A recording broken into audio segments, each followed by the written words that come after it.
Once again, you find yourself within the story-soaked walls of old Lady Eleanor's library. Now, let your mind wander to Rome, beneath the ancient Palatine Hill. It's 2018 and the city breathes in shallow gasps, rumors drift through the alleys like restless ghosts, and something fragile hangs in the air, ready to snap. The marble facades of the imperial palaces gleam white-hot under the Mediterranean sun. But there's something rotten festering beneath all that pristine beauty. You can smell it, the cloying sweetness of exotic perfumes mixing with the metallic tang of spilled wine, and something else, something darker that makes your stomach turn. From behind the gilded doors of the imperial residence comes the sound of flutes and drums. But it's not the dignified music of state ceremonies. This is wild, primal, intoxicating. The kind of rhythm that makes your pulse quicken and your mind fog with forbidden thoughts. A slave rushes past you, his face pale as limestone, clutching a golden chalice so tightly his knuckles have gone white. His eyes dart left and right, as if he's afraid someone might report back to whom exactly? The emperor. But which emperor? The one who was supposed to be ruling? Or the 14-year-old Syrian boy who somehow managed to seize the throne and turn the greatest empire in human history into his personal playground? You press yourself against a column as a group of Praetorian guards march by, their faces grim beneath their bronze helmets. Even they, the elite protectors of imperial power, look uncertain, confused. One of them mutters something under his breath about abomination and the gods' punishment, but he says it so quietly you almost think you imagined it. From within the palace, a voice rises above the music, young, clear, but commanding in a way that makes your skin crawl. It's giving orders in accented Latin, but the words themselves are lost in the chaos of celebration. Or is it celebration? The longer you listen, the more it sounds like something else entirely. Something desperate, something mad. This is Rome at its most dangerous hour, when the boy they call Elagabalus sits on the throne of the Caesars, and nobody, not the Senate, not the Praetorian Guard, not even the gods themselves, seems to know what to do about it, before diving into these forgotten stories of survival and suffering. If you enjoy learning about the hidden truths of history, consider hitting that like button and subscribing for more content like this. And please, comment below to let me know where you're listening from. I find it incredible that we're exploring these ancient stories together from different parts of the world, connected across time and space by our shared curiosity about the past. To understand how Rome fell into the hands of a 14-year-old who would reshape the empire according to desires no one had dared speak aloud, we need to go back to the beginning, not the beginning of Rome. That's a story for another day, but the beginning of the end of the Severan dynasty, when the cracks in the imperial system split wide enough for something unprecedented to crawl through. The boy who would become Emperor Elagabalus was born Marcus Aurelius Antoninus, around 2004 CE, in the ancient city of Emesa, in what we now call Syria. But even that name, Marcus Aurelius Antoninus, was a lie. A political fiction designed to connect him to the great philosopher-emperor Marcus Aurelius. His real name was Varius Avidius Bassianus, and he was born into a family of ambitious Syrian aristocrats who understood that in the Roman Empire, blood meant nothing. If you couldn't convince people, it meant everything. Picture young Varius in those early years in Emesa. Growing up in the shadow of the great temple of Elagabal, the sun god whose black stone meteorite had fallen from heaven to become the focal point of Syrian religious devotion, the temple dominated the city's skyline, its walls echoing with the chants of priests and the cries of sacred prostitutes, the air thick with incense and the copper smell of animal sacrifice. This wasn't Rome, with its marble forums and rational architecture. This was the East, where religions mixed and merged like colors bleeding into water, where the boundaries between sacred and profane, male and female, human and divine, were fluid, negotiable, ecstatic. In Rome, you worship the gods by offering them respect and the proper rituals. In Emesa, you worshipped by becoming them, by letting them possess your body and speak through your voice until you couldn't tell where you ended and the divine began. Various' mother was Julia Soamius, a woman whose ambition burned so bright it could have powered the lighthouse at Alexandria. She was the niece of Julia Domna, who had been married to Emperor Septimius Severus and had tasted the intoxicating power of being an empress. When Julia Domna died in 217 CE, shortly after the assassination of her son, Emperor Caracalla, she left behind a network of Syrian women who had grown accustomed to wielding influence from the shadows of imperial power. But shadows weren't enough for Julia Soamius. She wanted her son on the throne, and she was willing to tear the empire apart to put him there.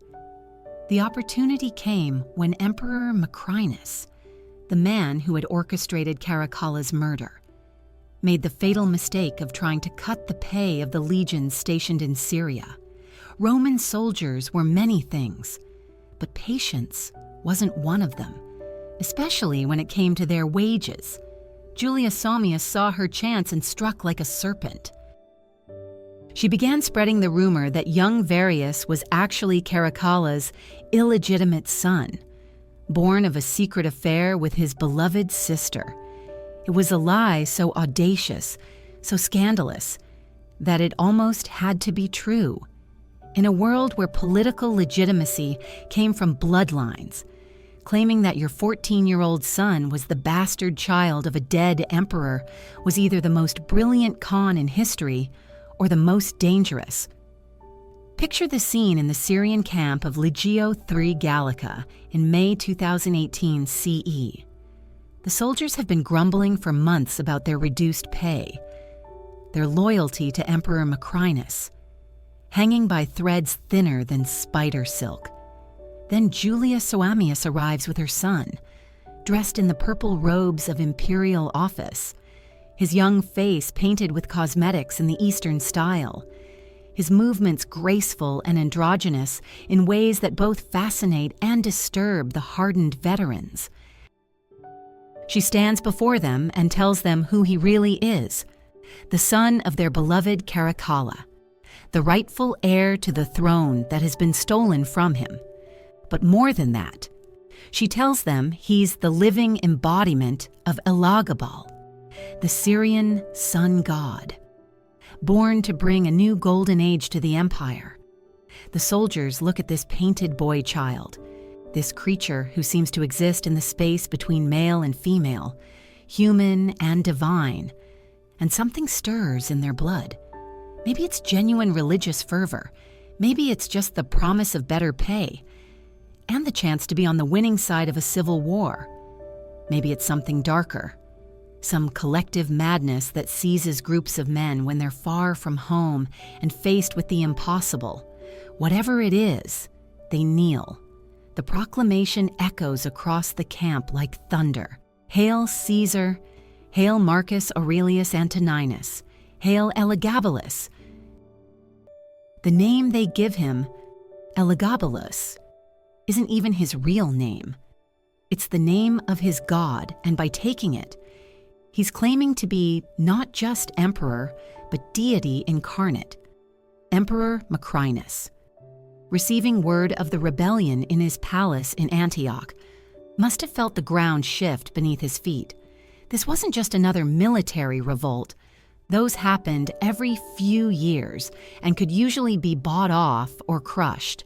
This was something new, something that combined political ambition with religious mania in ways that made it almost impossible to counter with conventional tactics. Picture Macrinus in his private chambers, scrolling through dispatch after dispatch from his spies and commanders. The reports all say the same thing. The boy isn't just claiming to be emperor, he's claiming to be God. His followers aren't just soldiers looking for better pay. They're converts to a new form of imperial worship that makes the traditional Roman ceremonies look pale and lifeless by comparison. And the boy himself. The descriptions are so bizarre that Macrinus probably thinks his informants are exaggerating. They describe a 14-year-old who dresses sometimes as a man, sometimes as a woman, sometimes as something in between, who performs religious ceremonies that involve dancing and singing and what the Romans would have called unnatural acts, who speaks of marriage not just to women, but to men, to gods, to concepts that don't even have names in Latin. This isn't just rebellion, it's revolution. It's an attack on everything Rome represents: masculine virtue, rational governance, the clear boundaries between citizen and subject, human and divine, acceptable and abominable. Macrinus marshals his forces and marches south to crush this Syrian uprising before it can spread. But as his army approaches the rebel camp, something extraordinary happens. His own soldiers begin to waver, to whisper among themselves about the boy emperor who claims to be the sun god reborn. The battle, when it comes, is less a military engagement than a mass conversion. Macrinus's troops, seeing the exotic splendor of Elagabalus's retinue, hearing the hypnotic rhythms of Syrian war drums, witnessing the religious ecstasy of soldiers who believe they're fighting for a living god, simply switch sides. Picture the moment when Macrinus realizes he's lost. His carefully trained legions, the disciplined backbone of Roman military might, are deserting en masse to join a teenage Syrian mystic who promises them not just victory, but spiritual transformation. The emperor, who had murdered his way to power, finds himself abandoned by the very forces he'd counted on to keep him there. Macrinus flees, but there's nowhere to run. Within days, he's captured and executed, his head sent to Elagabalus as proof that the old order is dead. The boy, who was born Varius Avitus Bassianus, who became Marcus Aurelius Antoninus through political fiction, who styled himself Elagabalus after his sun god, is now the undisputed master of the Roman Empire. But mastery and control are two very different things. The journey from Syria to Rome takes months, and it's unlike any imperial procession in Roman history. Picture the caravan that winds its way across the eastern Mediterranean and up the Italian peninsula. Traditional Roman soldiers marching alongside Syrian priests, purple-clad imperial officials walking next to painted courtesans, sacred prostitutes sharing the road with Praetorian guards who still aren't quite sure what they've gotten themselves into. At the center of it all is Elagabalus himself, traveling in a golden chariot pulled by white horses, his appearance changing from day to day in ways that leave witnesses struggling for words. Sometimes he presents as a Roman emperor should, toga perfectly draped, bearing dignified, every inch the inheritor of Augustus and Trajan. Other times, he appears in flowing Syrian robes, his face painted with cosmetics, jewelry glittering at his throat and wrists, looking more like a temple dancer than a military commander. But it's not just his appearance that unsettles people. It's his behavior. Roman emperors were expected to be distant, dignified, accessible only through carefully choreographed ceremonies.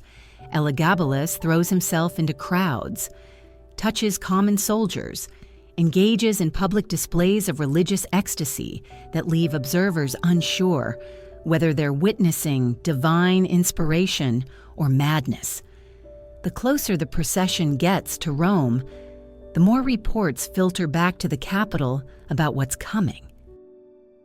The Senate, those ancient arbiters of Roman tradition, receive messenger after messenger, describing scenes that seem to belong in Oriental fairy tales rather than serious political reality. The new emperor is said to dance in public, to wear women's clothing, to perform religious ceremonies that involve activities that senators prefer not to discuss in polite company. Picture the debates that must have raged in the Curia, the ancient Senate house where Rome's political elite gathered to pretend they still had real power. Some senators argue for resistance. Surely the Praetorian Guard can be counted on to defend Roman traditions against this corruption. Others counsel acceptance. The boy has the loyalty of the legions, and challenging him might mean civil war. But beneath all the political calculations is a deeper anxiety, a sense that something fundamental is about to change. For centuries, Rome has been expanding eastward, conquering territories and absorbing their peoples, but always maintaining its essential Roman character. Now, for the first time, the East is coming to Rome not as a conquered territory, but as a conqueror, bringing gods and customs and ways of thinking that threaten to transform the empire from within. When Elagabalus finally enters Rome in the summer of 2019 CE, the city holds its breath. Picture the scene as his procession passes through the gates, crowds lining the streets, some cheering, others silent with shock or fear. The new emperor rides in his golden chariot, but he's not alone. Beside him is a massive black stone, the sacred meteorite of Elagabal, brought from Syria to serve as the centerpiece of a new religious order. This isn't just a political transition, it's a spiritual invasion. The boy emperor isn't content to rule Rome.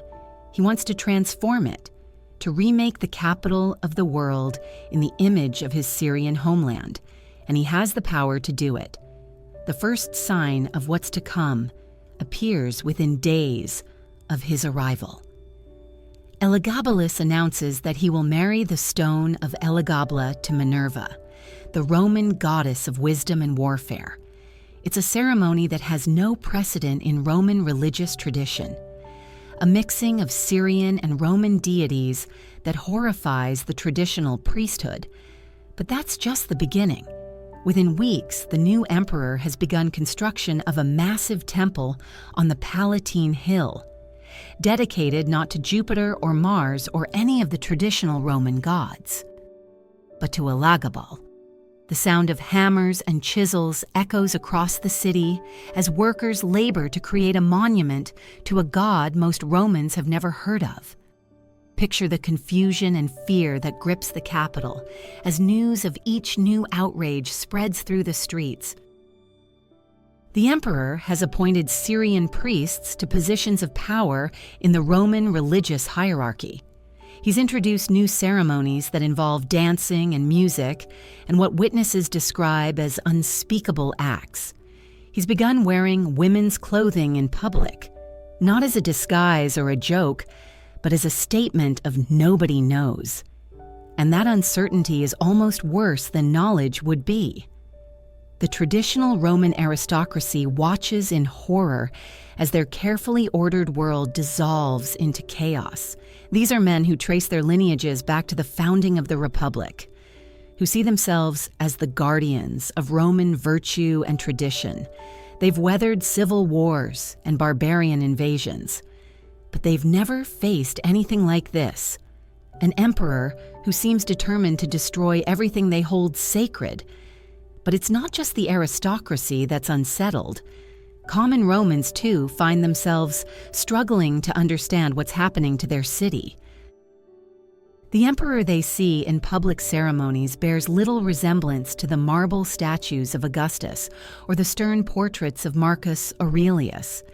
This is something new, something unprecedented, something that challenges their basic assumptions about power and gender and the nature of imperial authority itself.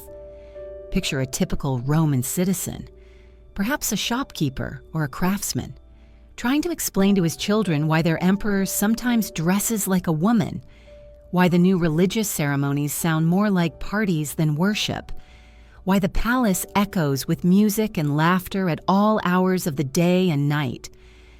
How do you maintain respect for imperial authority when that authority is exercised by someone who seems to delight in violating every expectation of how an emperor should behave? The answer for many Romans is that you don't. You adapt, you survive, you try to profit from the chaos if you can.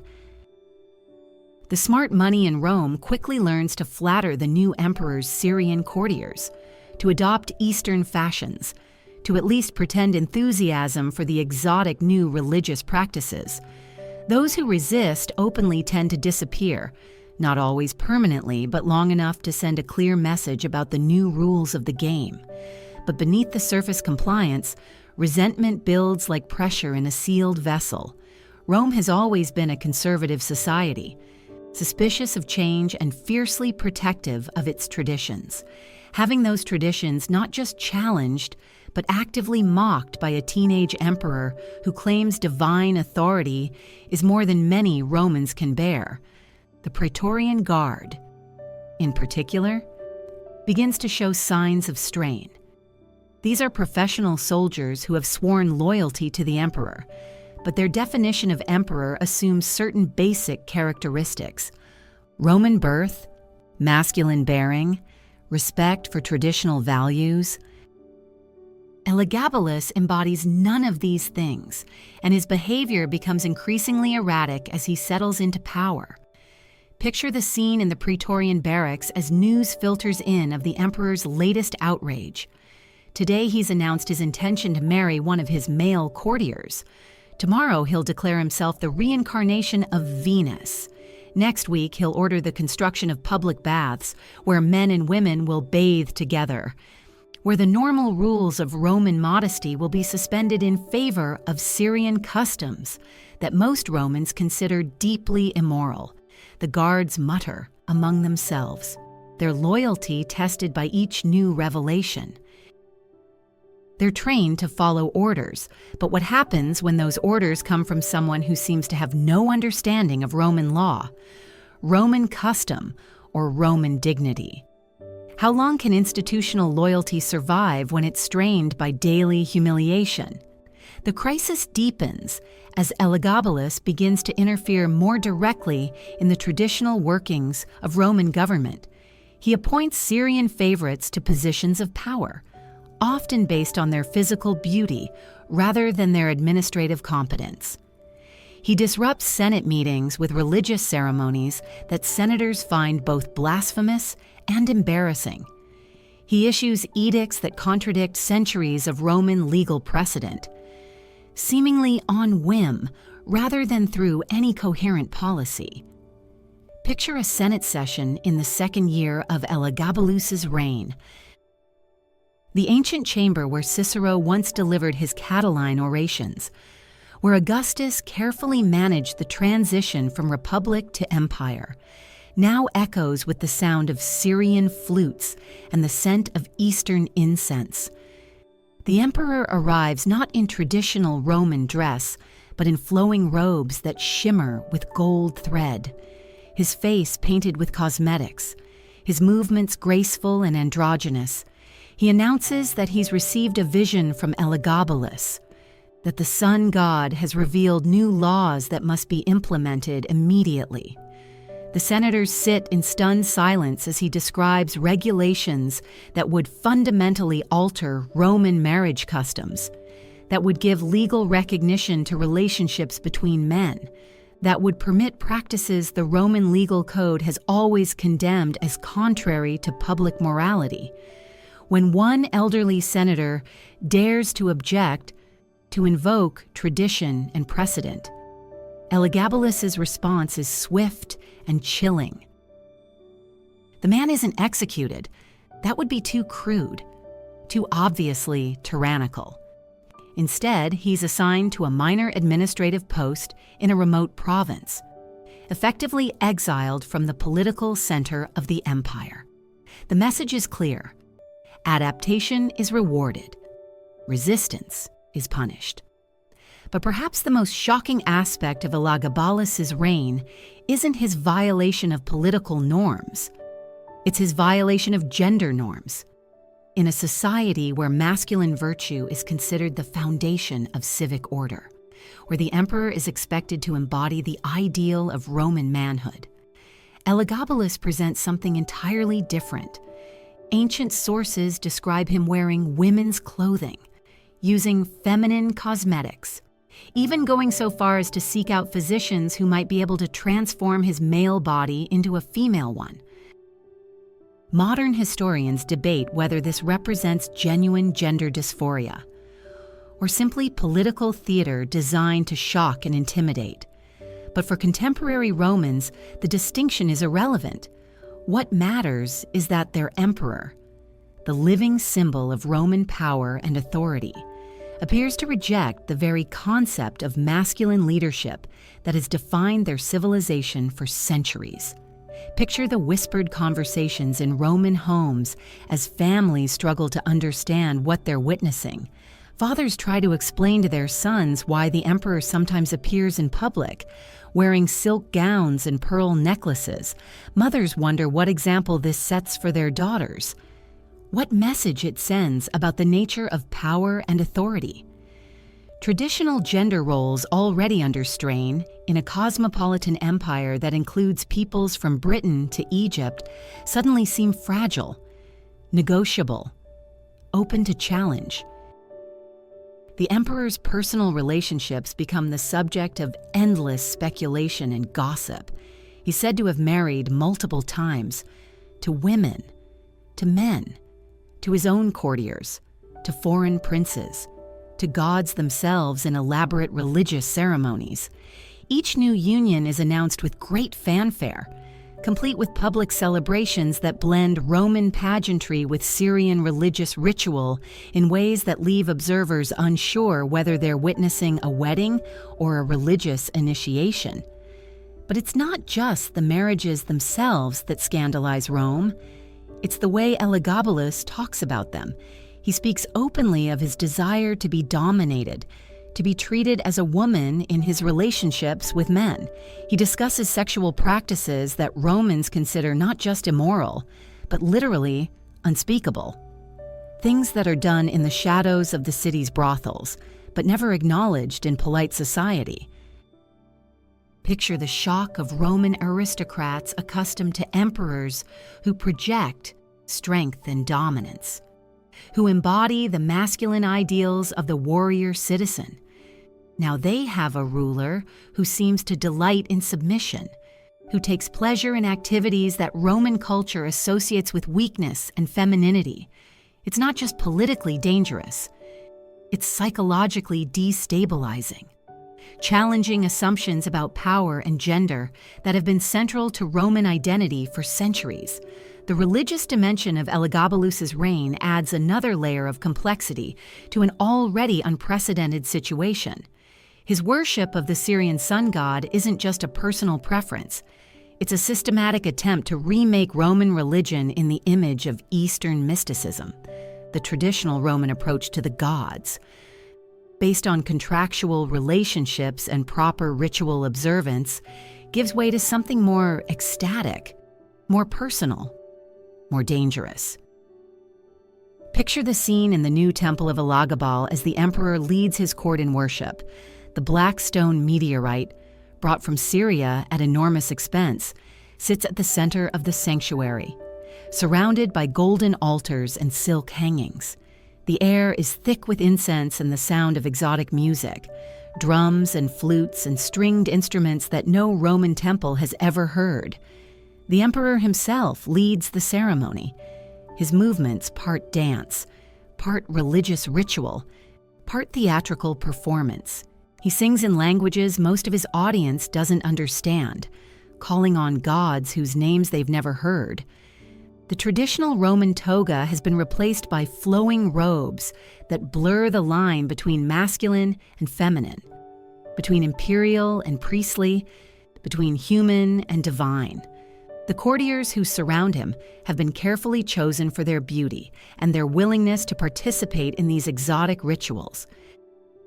Some are Syrian nobles who understand the religious context. Others are Roman aristocrats who've adapted to the new regime. Still others are slaves and freedmen who've been elevated to positions of influence based on their physical appeal or their enthusiasm for the emperor's spiritual experiments.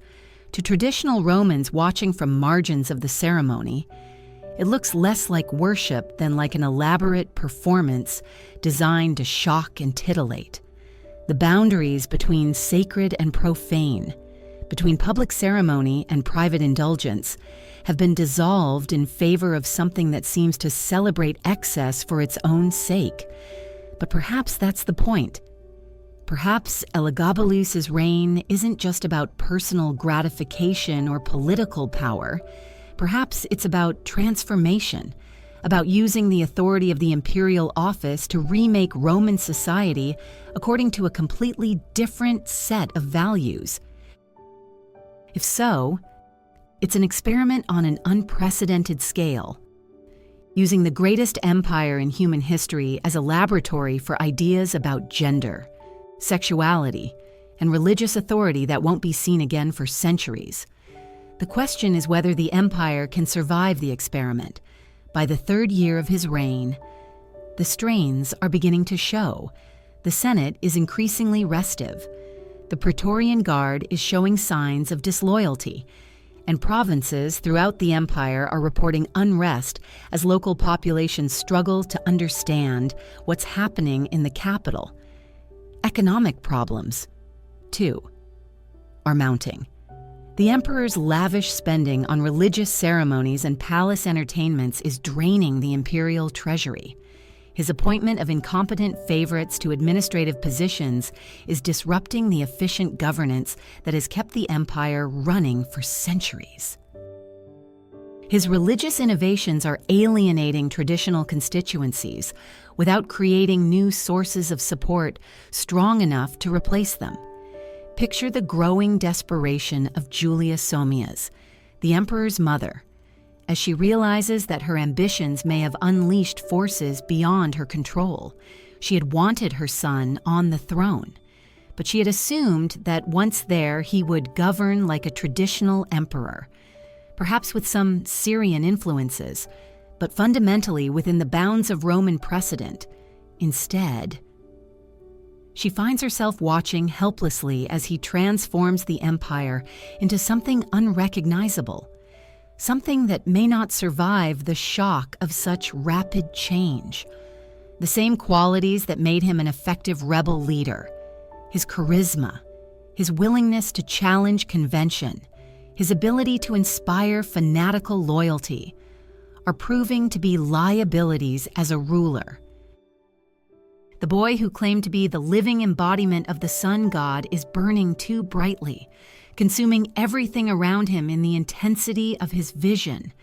And like the sun itself, he may be too powerful, too alien, too dangerous for the world he's trying to illuminate. The Roman Empire has weathered many crises in its long history: civil wars, barbarian invasions, economic collapse, plague. But it has never faced anything quite like this. An emperor who seems determined to destroy the very foundations of Roman civilization in order to build something entirely new in its place. Whether that destruction represents liberation or catastrophe depends entirely on your perspective. For those who have thrived under the traditional Roman system, the aristocratic families, the professional soldiers, the conservative religious establishment, Elagabalus represents everything that's wrong with the modern world, everything that threatens the values and institutions that have made Rome great. But for others, slaves and freedmen, women and sexual minorities, followers of foreign religions, anyone who has been marginalized by Roman society's rigid hierarchies, the emperor's reign offers a tantalizing glimpse of what might be possible if the old rules could be swept away entirely. The tension between these two visions of Rome's future will ultimately determine not just Elagabalus's fate, but the fate of the empire itself. The boy emperor who came to power, promising transformation, has succeeded beyond anyone's wildest dreams. The question now is whether Rome can survive being transformed. As we'll see, the answer to that question will come sooner than anyone expects, and in ways that no one could have predicted. The reign of Elagabalus is approaching its climax, and the forces that brought him to power are about to turn against him with a violence that will shock even those who have grown accustomed to his innovations. But that's a story for what comes next, when the sun god's chosen representative on Earth discovers that even divine authority has its limits, and that some transformations exact a price that no one is prepared to pay. The palace servants whisper that the emperor has been having dreams again. Not the prophetic visions he usually claims, filled with golden light and divine instructions, but darker things, shadows moving in the corners of his chamber, voices calling his name in languages he doesn't recognize, the sound of footsteps that stop whenever he turns to look. Maybe it's guilt finally catching up with him. Maybe it's fear.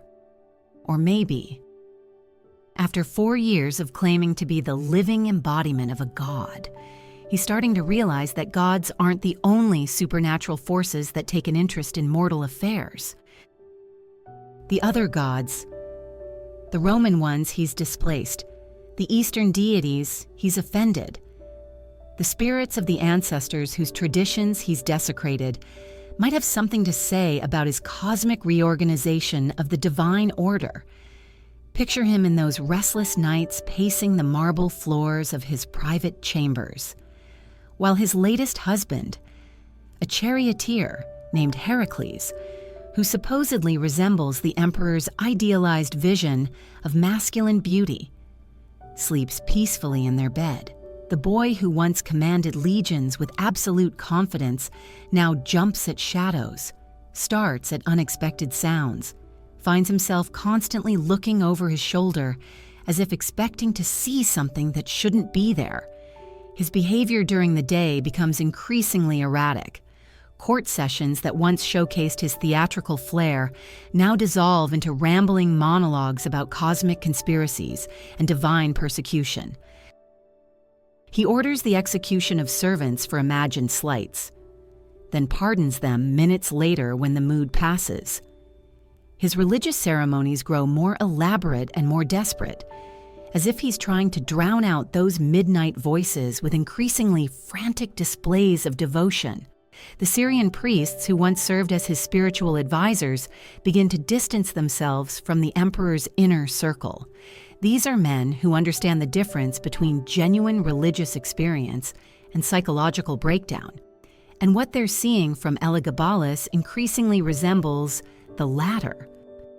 When your god emperor starts claiming that rival deities are stalking him through the palace corridors, it's time to start looking for new employment. Julia Semius watches her son's deterioration with growing alarm.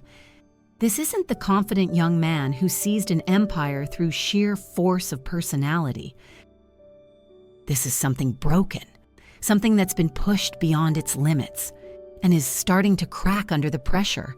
She sacrificed everything, her reputation, her principles, the stability of the empire itself, to put him on the throne. And now she's watching him destroy himself with the same reckless abandon he's brought to destroying Roman tradition. She tries to intervene to surround him with more competent advisors, to moderate his most extreme impulses. But Elagabalus is beyond moderation now. He's caught in a spiral of paranoia and megalomania that feeds on itself, growing stronger with each perceived slight, each whispered criticism, each sign that his divine authority isn't as absolute as he believed. The breaking point comes in the winter of 2021 CE, during one of the emperor's increasingly elaborate religious festivals. Picture the scene in the temple of Elagabalus. Hundreds of courtiers packed into the sacred space, the air thick with incense and sweat, and barely controlled hysteria. The emperor stands before his black stone meteorite, arms raised toward the heavens, calling on his patron deity to manifest physically in the temple. But something goes wrong. Maybe it's the pressure of performing miracles on command. Maybe it's the accumulated stress of 4 years of trying to transform an empire through willpower alone.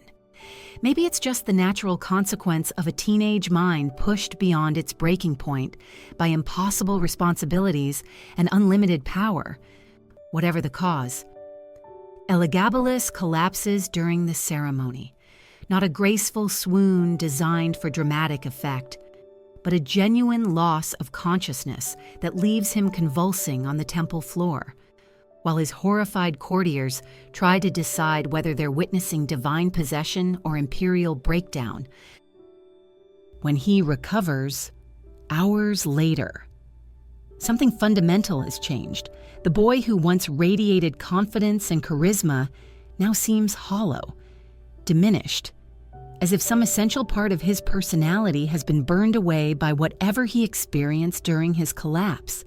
He speaks in whispers about betrayal, about enemies gathering in the shadows, about the gods themselves turning against him. The rumors spread through Rome like wildfire. The emperor is mad. The emperor is dying. The emperor has been possessed by demons. The emperor has been abandoned by his own god. Each version of the story is more sensational than the last, but they all point to the same conclusion. The supernatural authority that has sustained Elagabalus' reign is crumbling, leaving behind only a confused and frightened young man who's made too many enemies to survive without divine protection. Julia Mamaia, Elagabalus' aunt, and the mother of his cousin Alexander Severus, sees her opportunity. She's been watching from the margins for 4 years, carefully building networks of support among the very Roman traditionalists who've been most alienated by her nephew's reign, where Julia Sawamius bet everything on Syrian exoticism and divine authority. Julia Mamaia has positioned herself as the champion of Roman values and imperial restoration. Her son Alexander is everything Elagabalus is not: conventionally masculine, respectful of tradition, trained in Roman law and administration rather than Syrian mysticism. At 13, he's already showing signs of the kind of steady, competent leadership that empire desperately needs after 4 years of chaos and innovation. Picture the careful conversations that take place in Julia Mamaia's private apartments as she lays the groundwork for a palace coup. The Praetorian Guard commanders who visit her don't speak openly of treason. That would be too dangerous, too explicit. Instead, they talk about the empire's need for stability, about the importance of traditional Roman values, about the tragic spectacle of watching a once great institution destroy itself through the excesses of its leadership. The key is the Guard itself. These are professional soldiers who've sworn loyalty to the imperial office, but their patience has limits. 4 years of watching their emperor parade around in women's clothing. 4 years of enforcing edicts that violate everything they consider decent and Roman. 4 years of serving someone who seems more interested in shocking people than in governing them effectively. It's more than military discipline can sustain indefinitely. The final straw comes in March 22nd CE, when Elagabalus announces his intention to remove all traditional Roman gods from their temples and replace them with images of Elagabal. It's not just religious innovation now, it's active destruction of everything Romans consider sacred. The emperor who once claimed to be bringing divine enlightenment to the empire is now threatening to erase the spiritual foundations of Roman civilization itself. Even his most loyal supporters begin to waver. Syrian courtiers who've profited from his favor start making quiet inquiries about safe passage back to their homeland. Roman aristocrats who've adapted to his regime begin positioning themselves for whatever comes next. The palace staff, those invisible servants whose loyalty is essential to imperial survival. Start looking for new patrons. Julia Mamaea strikes on March 11, 222 CE, choosing her moment with surgical precision. Elagabalus and his mother are meeting with Praetorian Guard commanders in the palace, ostensibly to discuss security arrangements for another religious festival. But when they arrive at the designated chamber, they find it filled not with loyal protectors, but with armed men whose faces show nothing but cold determination. Picture that moment when Elagabalus realizes that his divine protection has finally failed him. The boy, who once commanded legions through sheer force of personality, now faces a room full of soldiers who no longer see him as their emperor, who no longer believe in his divine authority, who've decided that the empire's survival requires his death. There's no dramatic speech, no final theological argument, no last-minute miracle. Just the brutal efficiency of professional killers doing what they believe is necessary to save Rome from its own emperor. Julia Salmius dies first, trying to shield her son with her own body, her ambitions finally consuming her in the most literal way possible. Elagabalus follows moments later, the boy who claimed to be immortal discovering that mortality is the one Roman tradition even he can't escape. But death isn't enough for the conspirators. The body that once wore imperial purple, that once claimed divine status, that once challenged every assumption about gender and power and authority, that Roman civilization held sacred, must be desecrated in ways that make the nature of this revolution unmistakably clear. Picture the scene as the corpses are dragged through the streets of Rome, the crowds that gather to witness the spectacle, some cheering the end of what they see as an abomination, others weeping for the destruction of something unprecedented and irreplaceable. The bodies are stripped, mutilated, dragged through sewers, finally thrown into the Tiber River like refuse. It's a rejection not just of Elagabalus as an individual, but of everything he represented. The experiment in imperial transformation, the challenge to traditional gender roles, the attempt to remake Roman religion according to Eastern models, all of it dies with him, swept away by a tide of reaction that will reshape the empire for generations to come. Alexander Severus, Julia Mamaea's son, is proclaimed emperor within hours of his cousin's death. At 13, he's even younger than Elagabalus was when he seized power. But in every other respect, he represents a complete reversal of the previous reign's innovations. Where Elagabalus challenged tradition, Alexander embraces it. Where Elagabalus experimented with gender and sexuality, Alexander projects conventional masculinity. Where Elagabalus promoted Syrian religion, Alexander restores Roman gods to their rightful prominence. The new emperor's first acts are calculated to erase his predecessor's legacy as completely as possible. The temple of Elagabal is converted to other uses, its Syrian priests dismissed or executed. The Blackstone meteorite that served as the focal point of Elagabalus's religious revolution is quietly shipped back to Syria, removing the physical symbol of Eastern influence from the heart of the empire. The edicts that challenged traditional Roman law are repealed. The appointments based on beauty rather than competence are reversed. The Syrian courtiers who profited from the previous regime are exiled or worse. But erasing a person from history is more complicated than erasing their policies. The 4-year reign of Elagabalus has left scars on the Roman psyche that won't heal easily. The empire has seen what happens when traditional boundaries are challenged. When long-held assumptions about power and gender and religion are called into question, that knowledge can't be unlearned, can't be wished away by imperial decree. Picture the conversations that must have taken place in Roman homes in the months following Elagabalus's death. Parents trying to explain to their children why the emperor who once ruled them was killed.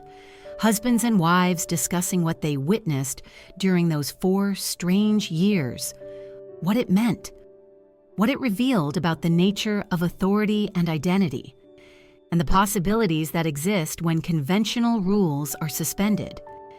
Some Romans undoubtedly felt relief at the restoration of traditional order. The shopkeepers and craftsmen who depend on stability for their livelihoods, the aristocratic families whose status is tied to established hierarchies, the religious conservatives who saw Elagabalus's innovations as blasphemous. For them, Alexander Severus's reign represents a return to sanity, a recovery from a collective nightmare that nearly destroyed the empire. But others must have felt something more complex. The slaves and freedmen who saw in Elagabalus's reign a glimpse of more fluid social possibilities. The women who witnessed a world where gender roles could be negotiated rather than imposed. The followers of foreign religions who experienced a brief moment when spiritual diversity was celebrated rather than merely tolerated. For them, the new emperor's traditionalism might feel less like restoration than like oppression. The historical record, written mostly by Roman aristocrats who approved of Elagabalus's overthrow, presents his reign as an aberration, a cautionary tale about what happens when unworthy individuals are given power beyond their capacity to handle responsibly. They describe him as mad, depraved, a monster whose very existence was an offense against natural law and divine order. But history is written by the survivors, and in this case, the survivors had every reason to justify their actions by demonizing their victim. The senators who collaborated in his overthrow, the soldiers who killed him, the aristocrats who profited from his death. They all needed to believe that what they'd done was not just politically expedient, but morally necessary. The truth, as always, is more complicated. Elagabalus was certainly no saint, and his reign was undoubtedly chaotic in ways that threatened the empire's stability. But he was also something unprecedented in Roman history, a ruler who used imperial power to challenge fundamental assumptions about identity, authority, and the possibilities that exist when conventional boundaries are erased. Whether you see his reign as a liberation or a catastrophe depends entirely on your perspective. If you believe that traditional Roman values, masculine virtue, religious conservatism, rigid social hierarchies were essential to the empire's survival, then Elagabalus represents everything that was wrong with the cosmopolitan, multicultural world that Rome had become. His death was necessary to preserve the empire's essential character, but if you believe that those same traditional values were limiting, oppressive, or simply outdated in an empire that stretched from Britain to Mesopotamia and included peoples of dozens of different cultures and religions, then Elagabalus represents a missed opportunity, a tantalizing glimpse of what Roman civilization might have become if it had been willing to embrace transformation rather than resist it. The boy emperor who claimed to be the living embodiment of the sun god burned brightly and briefly, consuming himself and nearly consuming the empire in the intensity of his vision. His reign lasted only 4 years, but those 4 years revealed possibilities and contradictions that Roman civilization would spend the next 3 centuries trying to resolve. In the end, perhaps that's Elagabalus's true legacy. Not the specific policies he implemented or the traditions he violated, but the questions he forced Romans to confront about the nature of power, identity, and transformation in a world where the old certainties were no longer adequate to address new realities. The empire survived his reign, just as it would survive barbarian invasions, economic collapse, and eventual political fragmentation, but it never forgot the lesson of those 4 strange years, that the boundaries between acceptable and unacceptable, traditional and revolutionary, sacred and profane, are more fragile than anyone wants to admit. Standing again in that Roman street where we began, watching the palace servants hurry past with their eyes downcast and their voices hushed, you realize that what you're witnessing isn't just the end of one emperor's reign. It's the end of an experiment in human possibility, a brief moment when the rigid structures that define civilization were dissolved in favor of something more fluid, more dangerous, more alive. The golden chariot is gone now, replaced by the more modest transport of a conventional emperor. The exotic music has been silenced, replaced by the traditional hymns of Roman religious ceremony. The painted courtiers have fled or died, replaced by sober administrators in traditional togas. But if you listen carefully to the whispers that echo through the marble corridors, if you pay attention to the dreams that still trouble the sleep of those who witnessed those 4 impossible years, you can still hear the ghost of what might have been. The laughter of a boy who thought he could remake the world according to his own wild vision, and nearly succeeded. The sun god's chosen emperor is dead. But the questions he raised about power and identity and the courage required to transform an empire will outlive both his reign and the civilization that destroyed him. In the end, perhaps that's the most fitting epitaph for the transgender boy emperor who turned Rome into an orgy. He dared to imagine that the world could be different, and paid the ultimate price for the audacity of his imagination.